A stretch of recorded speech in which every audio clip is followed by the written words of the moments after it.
Hello, ladies and gentlemen, and welcome back. Well, what a strange time we live in 2022. Bad news is good news, and the markets love a good bit of bad news in 2022 because what does it mean? It means that the Federal Reserve may have to cut rates faster to support the economy. And that's what's happening on the curve. Only 2 weeks ago, we were sitting at a 4.75% expectation. We're now down to 4.3% in terms of where the Fed will go.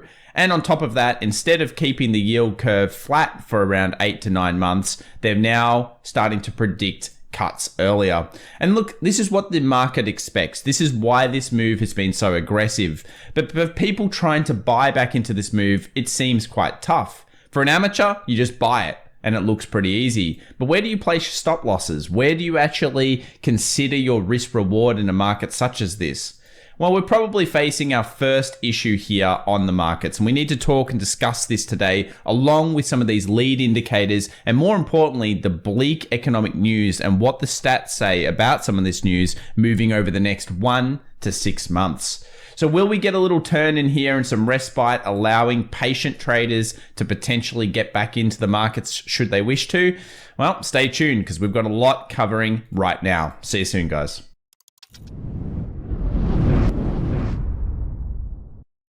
Well, welcome back everybody to the Daily Show where we talk about stocks, commodities, and cryptos. As per usual, we'll go through some big stats, some macro data, and then we'll get into the lead indicators and of course the key levels that we need to be watching in the markets right now. Investors are behaving like they're discouraged. I think most people were feeling pretty bearish. We saw it in the sentiment surveys. And again, long term, you may not be wrong. A lot of people out there are correct on their bearish thesis of the market being in serious peril right now. But sometimes you get a discouragement phase correlation. And of course, when you have a huge amount of discouragement in comparison to the amount of people that are feeling optimistic about the markets, we can see a bounce or a squeeze on that. When we've had these readings in the past, you'll notice that when these confidence readings have been read, it was often synonymous with some of the lows that we saw in markets, at least temporarily. And during tougher times, it's been realistically a point where markets have rebounded or at least gone sideways. So the stats would say that 6 months later, in general, after such readings, we were very positive. And that, 1 month to 2 months later, we were usually relatively positive in markets.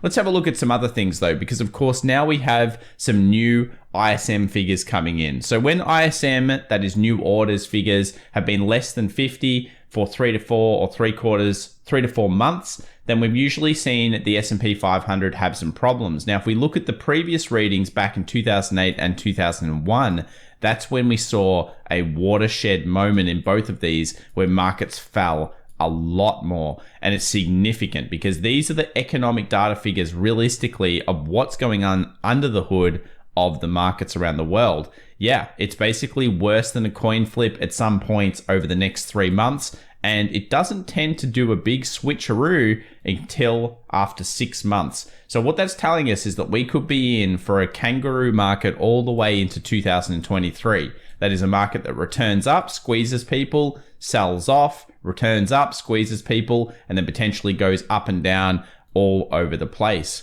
We've got some other readings here in terms of ISM new orders. Of course, when we also have similar readings here, you can see the next couple of weeks, which we've just read that reading here, have been horrible. And the statistics here are very dire. 1 month, 3 months, 6 months, low chances that the market is actually at the same point as where it was.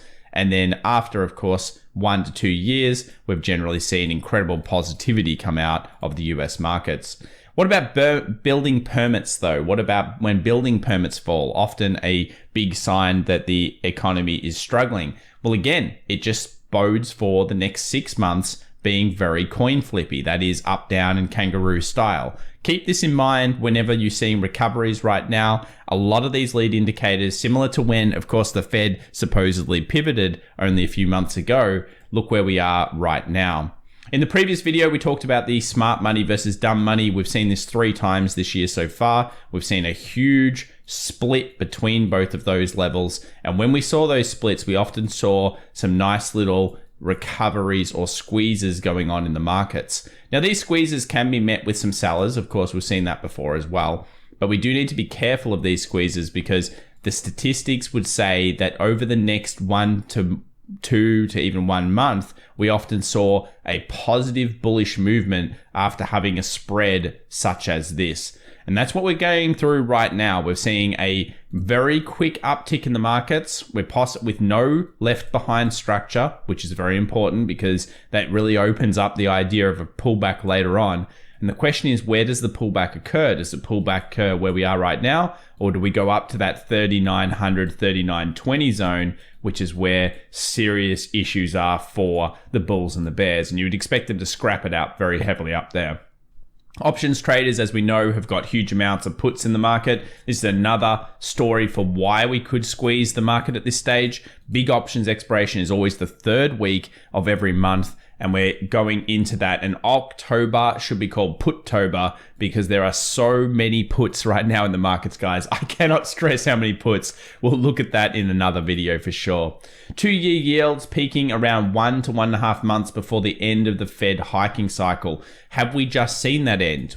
Well, we'll find out, I guess, in a few months. But generally speaking, you'll see 2-year yields peaking at 1 to 1.5 months before the end of the Fed hiking cycle.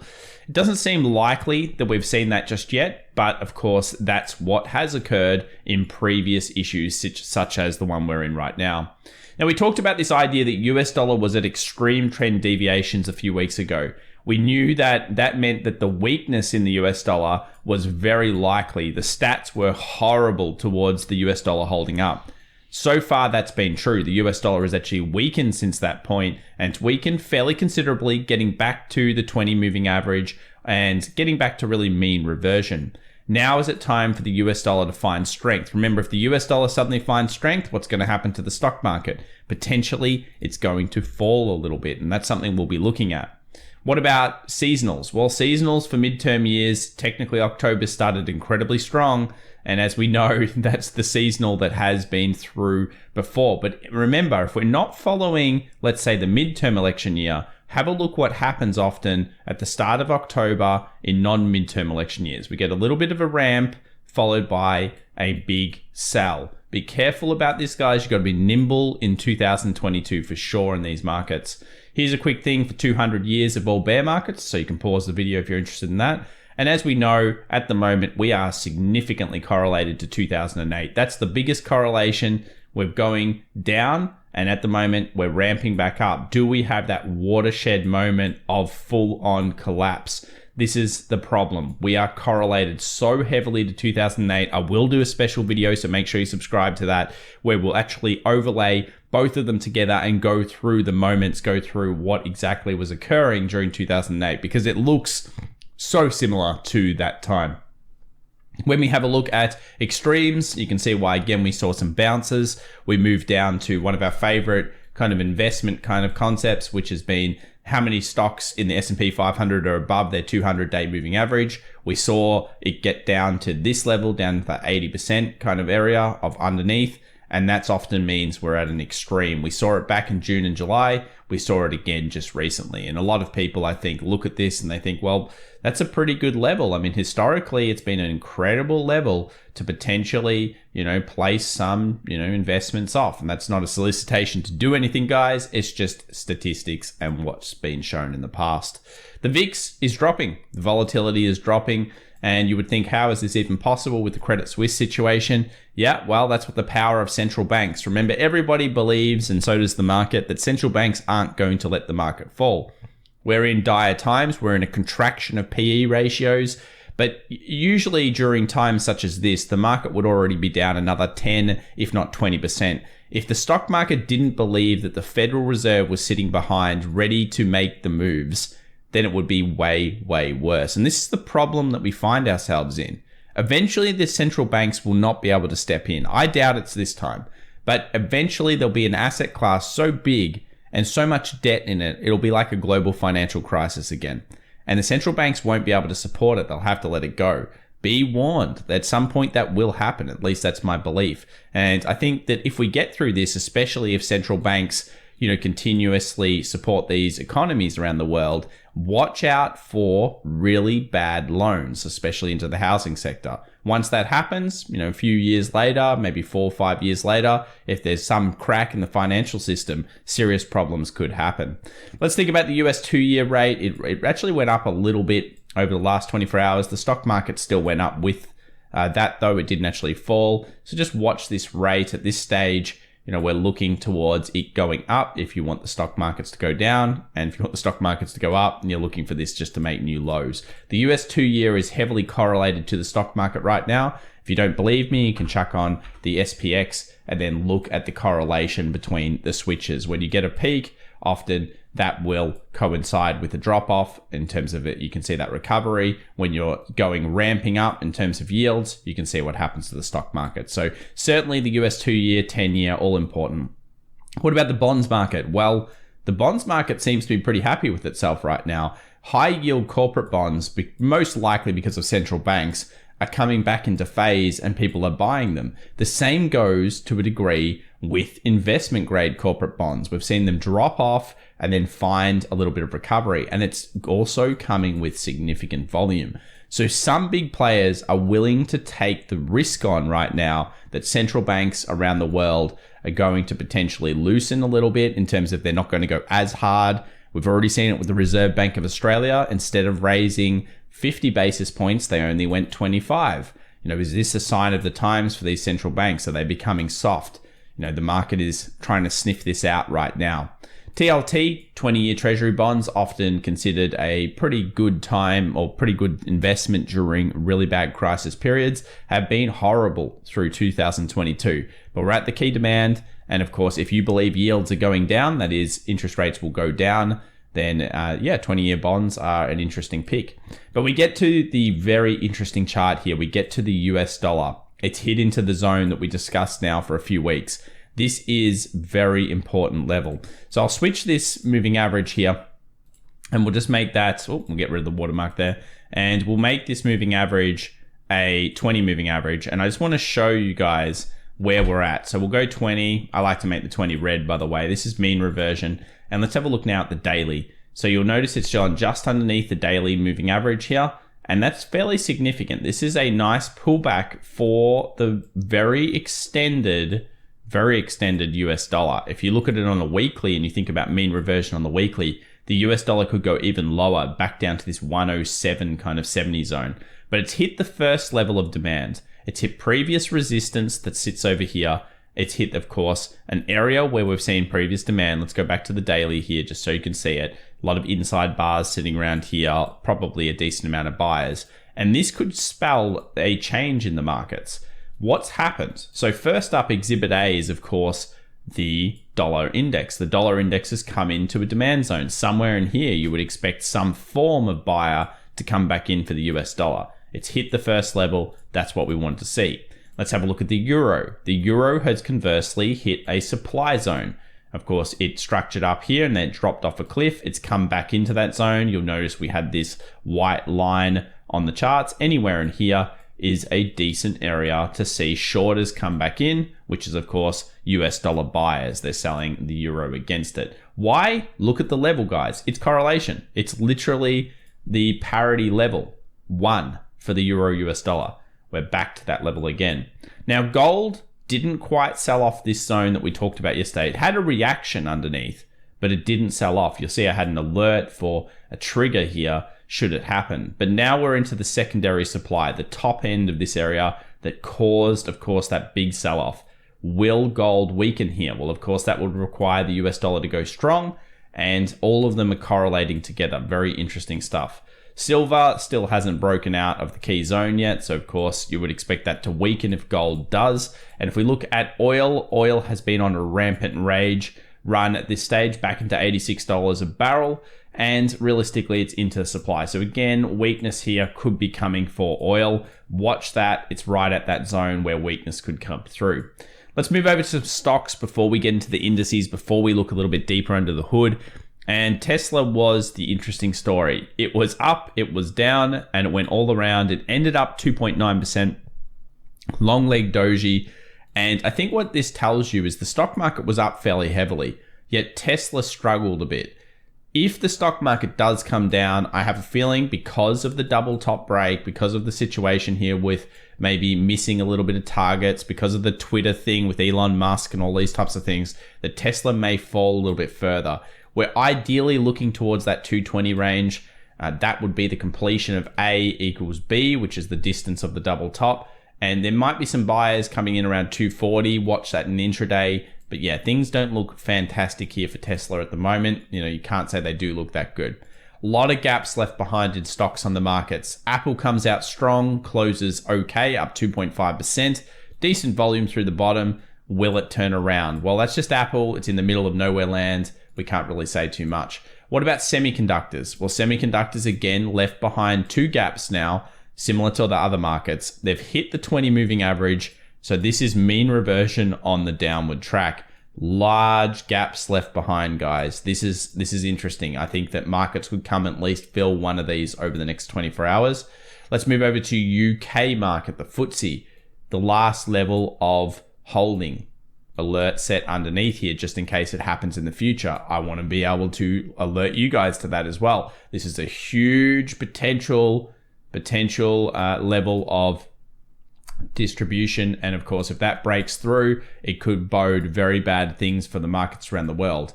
The DAX back to some key zones. Let's look at the 1 hour here. You'll notice it's come back into that structure that broke the low. So we're back at a resistance ahead of the next 24 hours. Nice strong movement up, but look at this movement. There's no pullbacks in this movement, guys. It's just bang, bang, bang, bang, bang, bang, bang. That's semi-irrational. And when a market goes semi-irrational, often it pulls a lot of people into the investment, into the trade, and then it punishes them. The question is, though, how many of you out there, maybe put it in the comments down below, have felt the FOMO over the last 2 days? If you have felt it, even if you haven't pulled the trigger, have your friends felt it? It's always interesting to know what people are feeling out there. And often markets are very good at extracting maximum value out of us using fear and greed concepts. So the 20 moving average is not being hit. This is the mean reversion for the S&P 500. Generally, we would move back to that. You've seen that move once and sell off, twice and sell off. Will we get the third time? This is one of my favorite moving averages. If you had to put an indicator on my charts, I'd usually go the 20 moving average. 38.25 is where that zone is. And yeah, we're not quite there yet, but I want to look at the futures market. So you'll notice I've got two alerts. I've got an alert above, which is kind of triggering, I believe, into that idea that we move back into the 38.80 zone, 38.60. And then we've got alert just below this big wick here. Now you'll notice that we have very little structure throughout all of this zone. The only structure we got was around this area. Then we busted 37.20, 37.30 easily. And then we moved up and now we're in the secondary supply zone. For bulls, even if the market comes down, you've got to expect buyers to come back in and show commitment here. It's kind of synonymous with that breakout of this area, of this structure. You would believe buyers will come in one of these zones. These are the two gaps that have been left behind. So it makes sense to try to at least fill the first one. Yeah, you would think that's something possible. Let's go down to smaller time frames. Let's go to a 15 minute. And what you'll notice is that the market made a new peak. So it had a peak here, had a trough, had a higher peak here, and now we're looking for it to make a lower trough. And if that lower trough occurs, it breaks demand, and then pullback should be met by sell pressure. And ideally, we get back into this structure between 3,700 and maybe like a 3670 kind of zone. Something around there is where we're wanting to see the market find further buyers to move back up. Now, a lot of people are going to disagree, I'm sure. Look, we're having to navigate a market that has absolutely no structure left behind. It's just a complete vertical. It could, of course, bust this high. If it does, we move into those next zones. The idea of a trader is you remain flexible, and you have to remain flexible into both types of positions. But once a market goes this bullish, if we look at previous times, which I thought we would do together, if we look at previous times, we've often seen markets come off with 2 monster days and then a big sell-off followed by the buyers coming back in. And that's been that bottoming zone. If we go over here to the other left-hand side, again, we've had very bullish kind of market followed by a horror show sell-off that trapped a lot of people. That was the bottoming here back in May. And then if we go over here to April, we had 2 very strong buying days. We got back into a little level of supply, and then we smashed down, making a new low. Similar story over here, very strong market move followed by a huge sell-off. Being patient, unfortunately, is hard. It makes trading boring and it makes it difficult. But we are in the first level, which we saw before, acting as huge demand zone that could act as decent supply. This is a very pivotal zone in these markets for a whole bunch of different reasons that I won't bring up exactly right now. But yeah, it's pretty important. And if we don't hold it, you've got to think that the market's wanting to go realistically, potentially back into that 38.80, even 39.20 zone. And here holds probably the next bear fight. So there's a lot at stake here, probably over the next 24 hours. With options, there's not much to discuss. Max pain currently sitting at 372, put walls sitting at 340 and 350. They're so far off price, it's irrelevant. And we do have, of course, the crypto Bitcoin coming back into the supply, but this time it closed with a bullish candle. It didn't wick down. That's probably fairly strong for any pullbacks to be met by buyer demand. We talked about the higher lows coming through each time it's been testing. All of this is presenting the idea that if the stock market's going to come down, then move up, the Bitcoin should be breaking. And the next levels, of course, push us into like a 22,000 or even a 22.5. So crypto could be looking better. Again, it would probably benefit as well from a weaker US dollar, which could be coming through over the next couple of sessions. If you haven't already, come and follow us over at FX Evolution on Twitter. Of course, for the news for the week ahead, we have Wednesday ISM Services PMI at 10 a.m. New York time. And then the big one that's probably going to move the markets the most will be the non-farm employment change. That's 8:30 a.m. New York time, 1 hour before the market opens. And this is the news that will move the markets. Will the jobs come in weaker to really solidify that potentially the Fed's doing enough to create enough demand destruction? That's going to be a discussion. If you're interested in finding out more about what we offer, of course, at FX Evolution, if you're interested in learning about some of the things that we do, you can jump on our website, www.fxevolution.com, or links in the description down below. Check out our private community. And of course, you can check out some of the courses that we do have. Thanks so much, guys. If you enjoy our content, subscribe, smash the like button. We'll see you in the next one. Bye.